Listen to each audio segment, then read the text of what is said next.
School में grade के आधार पर जीव बांटे गए। नंबर 1 मॉनिटर ने एसएसएस ग्रेड की दिव्य नागिन चुनी, जबकि आखिरी रैंक वाले मुझे सिर्फ एक एफ ग्रेड काला भालू मिला। जल्द ही भीषण ठंड का प्रलय आया। भालू की क्षमता के कारण मैं बच गया, पर मॉनिटर की नागिन विकसित होने से पहले ही मर गई।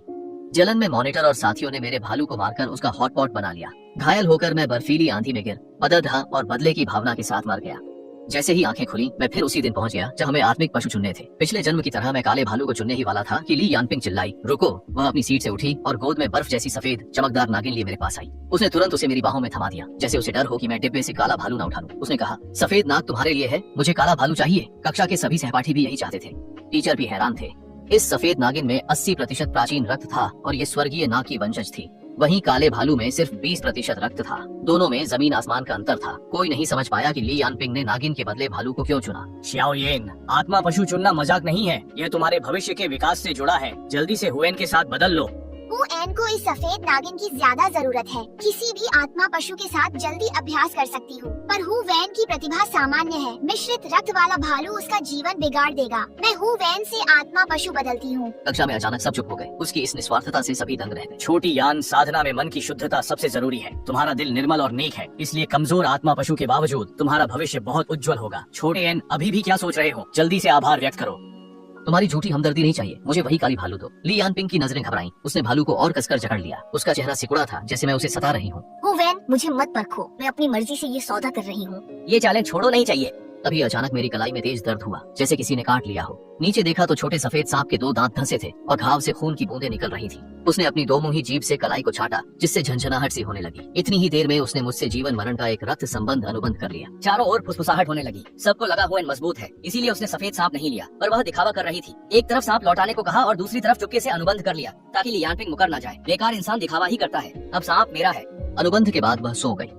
उनकी बातें सुन मेरा चेहरा गंभीर हो गया। मैं यह सफेद सांप नहीं चाहती थी, पर उसने जबरदस्ती की। ये सांप जल्द ही बोझ बन जाएगा। ली यानपिंग को देख मुझे लगा कि वह सांप नहीं, बल्कि काले भालू के लिए लड़ रही है। शायद उसने भी पुनर्जन्म लिया है। पिछली बार उसने सांप चुना था और मुझे मजबूरी में भालू मिला। तब मुझे नहीं पता था कि जल्द ही भीषण ठंड का प्रलय आने वाला है। दुनिया का तापमान गिरकर -50 डिग्री हो गया और पृथ्वी एक बर्फीला नर्क बन गई।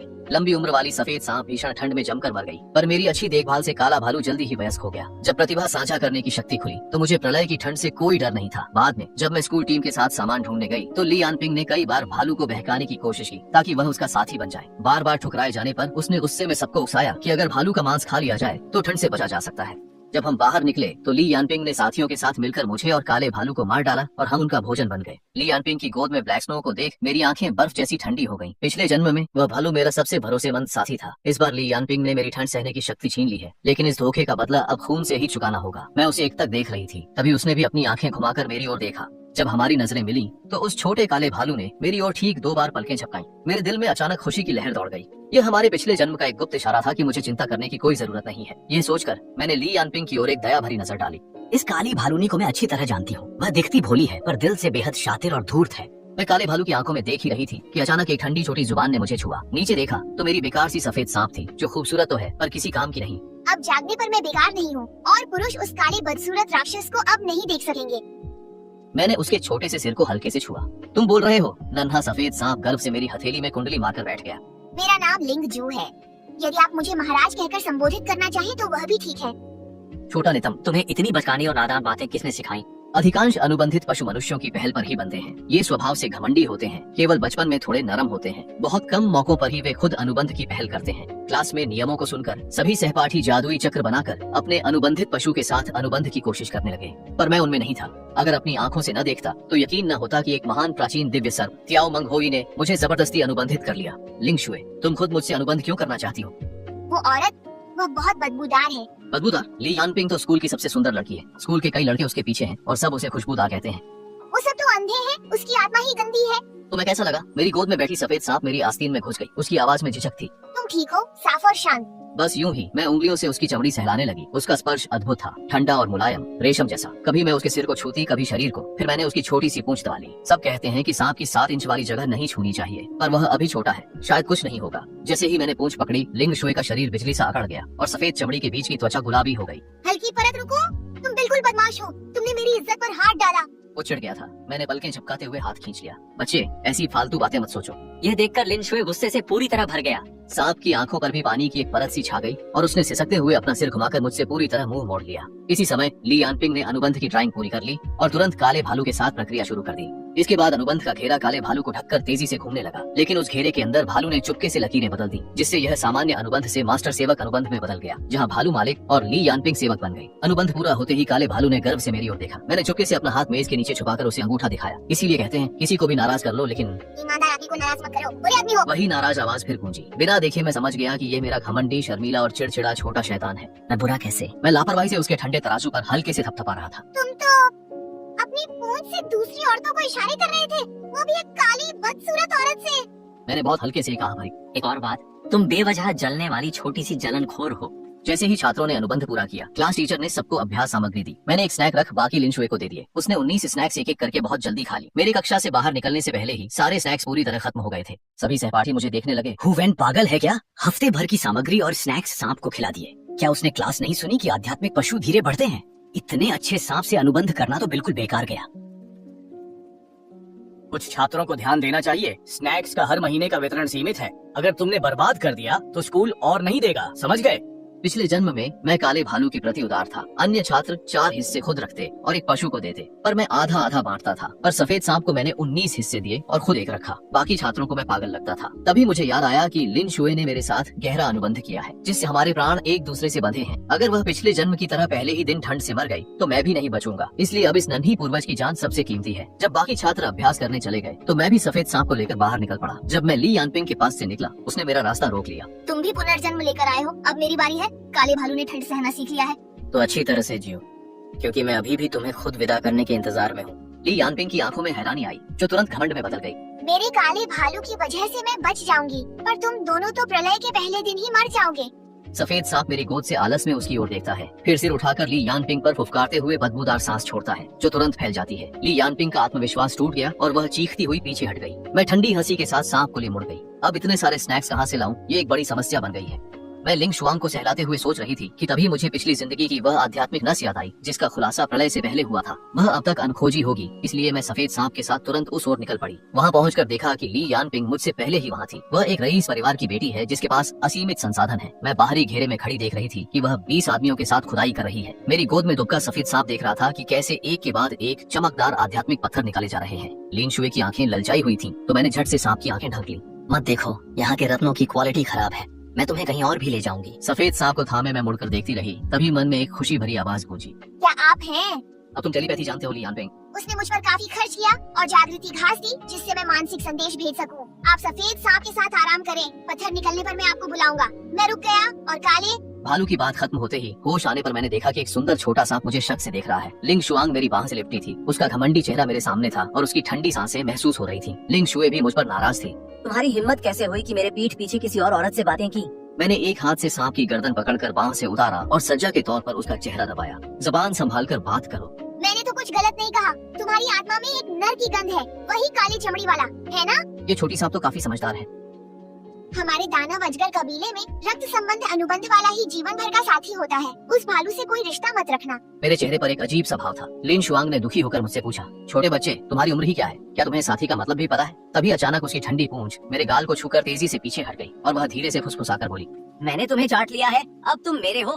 तुम्हें मार कर दिया है, अब किसी और को छूने नहीं दूंगी। सांप नहीं कुत्ते हो तुम। मैं वहीं खड़ा रहा और होंठ फड़क उठे। मैंने अपनी आध्यात्मिक शक्ति से भालू के जरिए लिन शुए को कार में पहुंचाया। हम ऐसी चलाकर और तरबूज खाते हुए कार की स्क्रीन पर फिल्म देखने लगे। फिर धीरे धीरे मुझे नींद आने लगी। जब मैं जागा तो आसमान में अंधेरा हो चुका था। वीरान पहाड़ी जंगल में कहीं भी रोशनी नहीं थी, बस चारों ओर गहरा और शांत अंधकार फैला था। ठीक उसी समय भैया जल्दी आओ, वे सब चले गए हैं। मेरे सिर झुकाकर जवाब देते ही लिंग शुए मुझे नाराजगी से देखने लगी। मुझे गिल्टी लगा और उसने मुंह फेर लिया। कोई सफाई मत दो, मैं नहीं सुनूंगी, आज बात नहीं करनी। रात के अंधेरे में मैं सफेद सांप को साथ लेकर धीरे धीरे लिंग माई की ओर बढ़ने लगा। जैसा कि काले भालू ने बताया था, वहाँ कोई नहीं था, बस उसे छिपाने के लिए एक जादुई घेरा बना हुआ था। मुझे वहाँ देख सफेद सांप काफी हैरान थी, पर अपनी बात पर अड्डी वह चुपचाप खड़ी रही। मैं उस घेरे के चारों ओर टहलने लगा। तभी भालू ने उसे खोलकर अपना सिर बाहर निकाला और मुझे हाथ से इशारा किया। भैया जल्दी आओ। मेरी गोद में बैठे सफेद सांप ने जब काले भालू को देखा तो गुस्से में अपनी जीभ बाहर निकाल ली। मैंने झट से सांप का मुंह ढक लिया और भालू की ओर देखकर मुस्कुराते हुए कहा, लिन शुए, ये थोड़ा गुस्से में है। फिर वो काला भालू आगे बढ़कर मुझे रास्ता दिखाने लगा। कोई बात नहीं भैया, आपको भी दीदी से नाराज नहीं होना चाहिए। पर सफेद सांप बाइशा की आवाज मेरे मन में गूंजी। कमाल है, ये तो ग्रीन टी है, मुझे छोड़ दो, आज मैं उसे जरूर काटूंगी। मैं जिंदा हूँ और तुम मेरे सामने इस काली लोमड़ी से छुपकर मिल रहे हो। मर्दों को बहकाने वाली वो चीज है क्या? मुझे उससे आखिरी लड़ाई लड़नी है। काले भालू के पास हल्की आभा चमकी और उसने सफेद सांप को छोड़ दिया। जमीन पर गिरी लिन शुआंग ने अविश्वास से मुझे देखा। वह बहुत धीमी गति से अपने ठिकाने की ओर बढ़ा और बार बार मुड़कर अनिश्चितता के साथ मेरी तरफ देखता रहा। तुम मुझे नहीं रोकोगे? तुम्हें डर नहीं कि मैं तुम्हारे उस प्रेमी को मार डालूंगा? मैंने भालू की आध्यात्मिक शक्ति देखी। उसकी शक्ति सफेद सांप से 50 गुना कहीं अधिक थी। अब जीत किसकी होगी ये कहना वाकई मुश्किल है। मैं उसे देख मुस्कुराने लगी। कोई बात नहीं, मुझे तुम्हारी ताकत देख लेने दो। अगर तुमने उसे काट कर मार डाला तो मैं सिर्फ तुम्हारी ही हो जाऊंगी। मेरी बातों पर सफेद सांप थोड़ा डगमगाया, फिर काले भालू की शक्ति देख डरते हुए वापस मेरे पैरों के पास आ गया। यह जीव वाकई कमजोरों को दबाने वाला और ताकतवर से डरने वाला है। भालू ने मिठाइयों को 3 हिस्सों में बांटा। एक बहुत छोटी, दूसरी छोटी और तीसरी पहाड़ जैसी विशाल ढेरी थी। लिन शुए उस बड़ी ढेरी को अपनी ललचाई नजरों से देखने लगी। यह सांवला आदमी वाकई तुम्हारे लिए बहुत उदार है। ढेरी की ओर इशारा किया। ये आपकी साधना के लिए काफी है, इन्हें रख लें। उस ढेर पर इशारा कर ये सब दीदी को दे दो। लिंग शुआंग चिल्लाई। शायद यह तुम्हें पसंद नहीं करता, ये तो बस मुझे खुश करने की कोशिश में है। मैंने लिंग शुआंग से कहा, क्या तुम हमेशा प्यार की ही बातें करती हो? वह नाखुश थी और स्नैक्स खोने के डर से शांत हो गई। फिर मैंने काले भालू से पूछा, क्या सब ले जाने पर ली यानपिंग तुम्हें नुकसान पहुंचाएगी? उसने कहा, अब वह मेरी हर बात मानती है। अगले दिन आध्यात्मिक नस को खाली देख ली यानपिंग दंग रह गई। तुम ये स्नैक्स खत्म कर दिए तो? इतनी छोटी आध्यात्मिक नस तो दांतों में भी नहीं फंसेगी। तुमने ही कहा था कि आधे महीने में ठंड सहने की शक्ति जगानी है। मुझे लग रहा है कि मैं जागरण के करीब हूँ।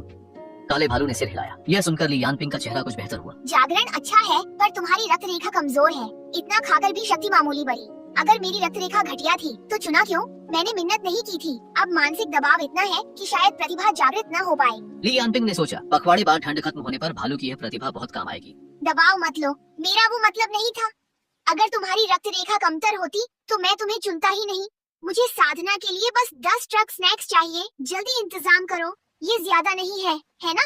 इससे शायद मैं शीत प्रतिरोध जैसी उच्च प्रतिभा जागृत कर लूं, जिससे 10 किलोमीटर तक सब ठंड से बच सके। पूरे 10 किलोमीटर। ली यानपिंग की आंखों में लालच की सुनहरी चमक आई। अगर वह भीषण ठंड में 10 किलोमीटर तक सबको ठंड से सुरक्षित रख सके तो फिर वह प्रलय की रानी जैसी ही होगी। ठीक है, 10 ट्रक मिल जाएंगे। पादरी के आने से पहले सब हो जाएगा।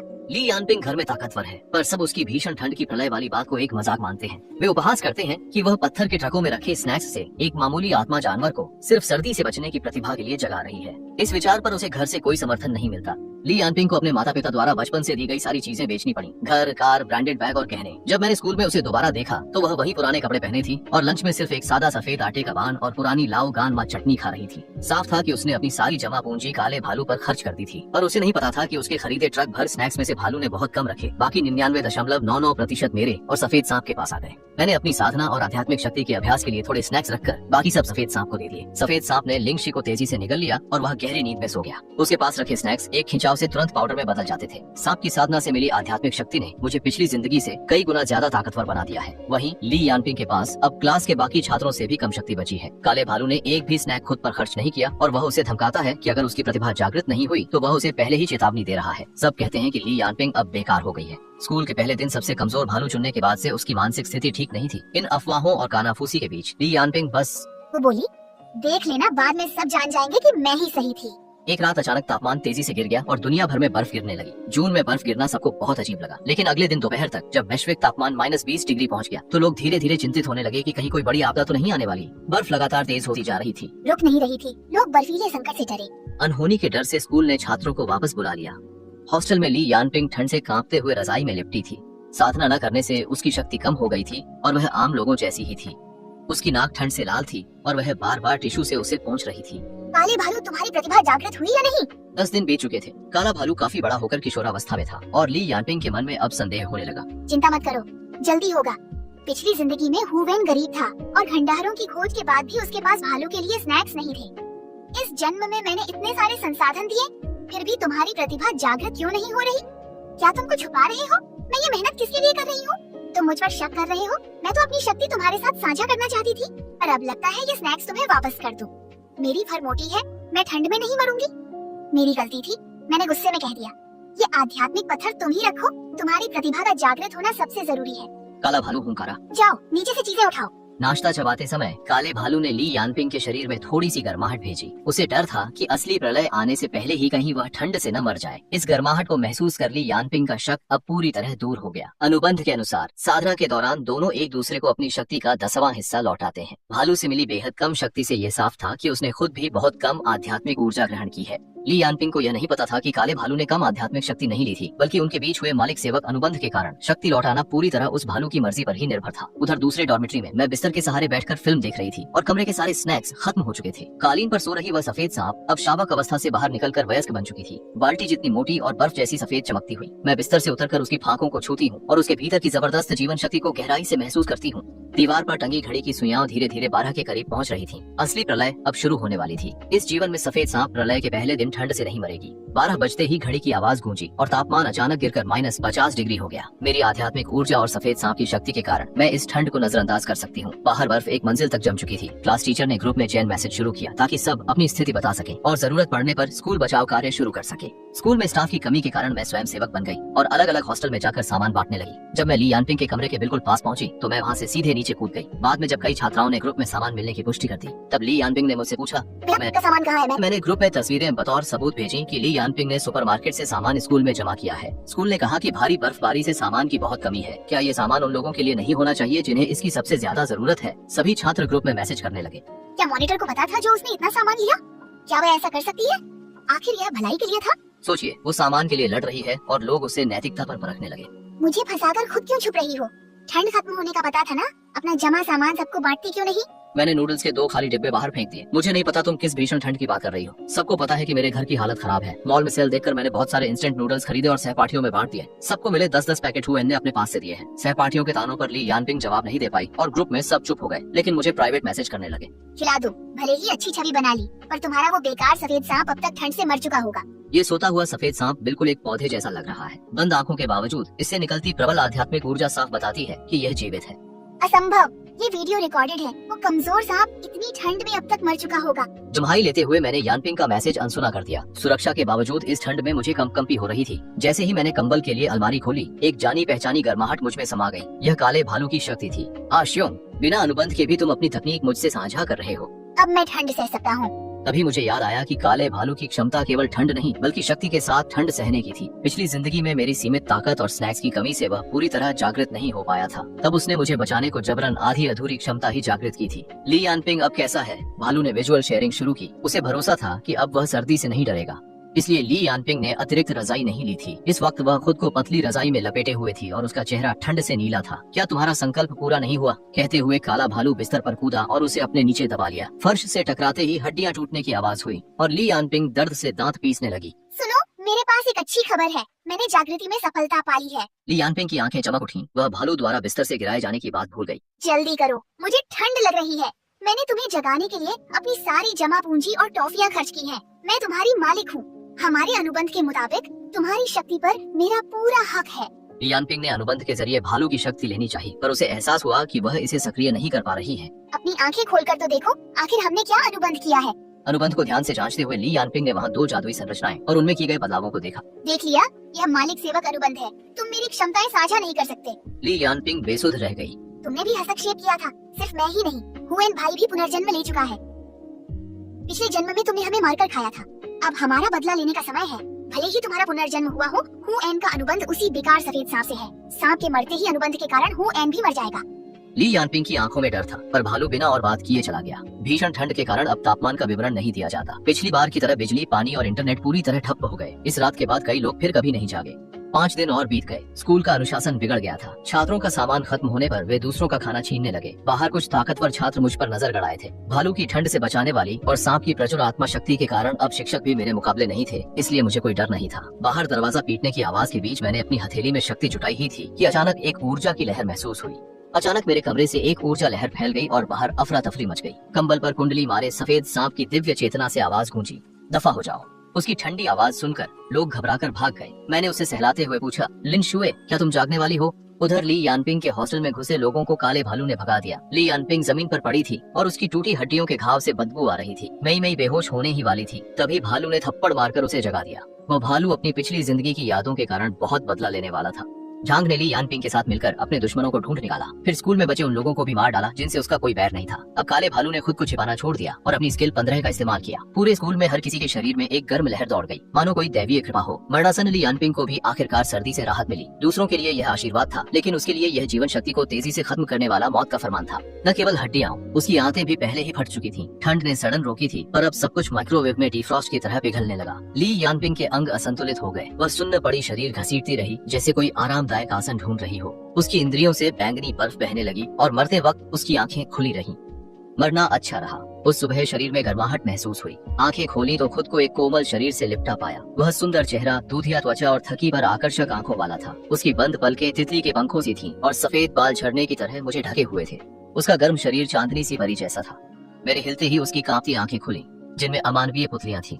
जानी पहचानी खुशबू पाकर मैंने पुकारा, लिंग शुआंग।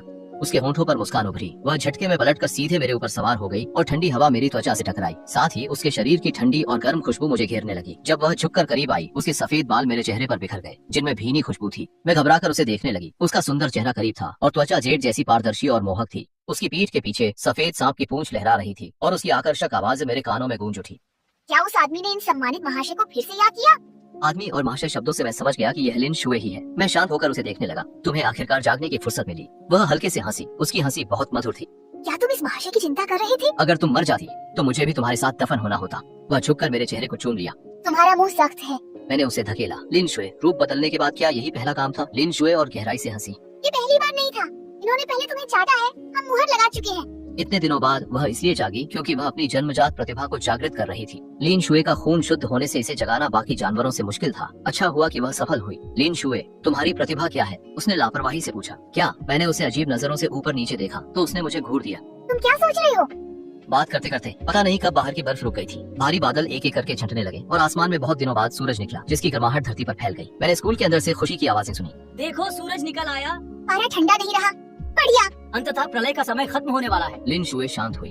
यान याओ मंग प्राचीन दिव्य पशु, मेरी जन्मजात शक्ति सब जीव है। लिंग शुए का चेहरा कान के पास था। उसकी सांसें गर्दन पर महसूस हुई और सांप की पूंछ कमर पर लिपटकर कसने लगी। मैंने पूरी दुनिया को बचाया है। अब तुम मुझे क्या इनाम दोगी? मैंने खिड़की के बाहर जीवंत संसार को देखा, फिर पास बैठी इस सुंदर स्त्री को। मैंने हाथ बढ़ाकर उसके माथे को छुआ। छोटे बच्चे, क्या सोच रहे हो? लिन शुए गुस्से में मुझे घूर रही थी। उसकी सफेद सांप की पूंछ पीछे हिल रही थी और उसकी चांदी जैसी आंखों में मुस्कान थी। तभी बाहर से एक परिचित आवाज आई, भैया। भैया, मैंने भी अपना रूप बदल लिया है। दरवाजा खोलते ही एक छोटे कद की लड़की दिखी, जिसके सिर पर भालू के कान थे। मैं तुरंत समझ गई कि वह काली भालू है, क्योंकि उसका रंग गहरा गेहुआ था। भालू के रूप में वह काफी विशाल थी, पर अब एक छोटी बच्ची जैसी लग रही थी। लिन शुए मेरे पास से बोली, इतनी बदसूरत बहन। मैंने कहा, मैं सुंदर हूँ। काली भालू उदास थी। मैं भालू और सांप को लड़ते देख मुस्कुरा उठा। पिछली बार ली यानपिंग ने हमें मारा था। इस जन्म में हमने बदला लिया और नई जिंदगी पाई। ठंड खत्म हुई और मेरी कहानी अब शुरू हुई है।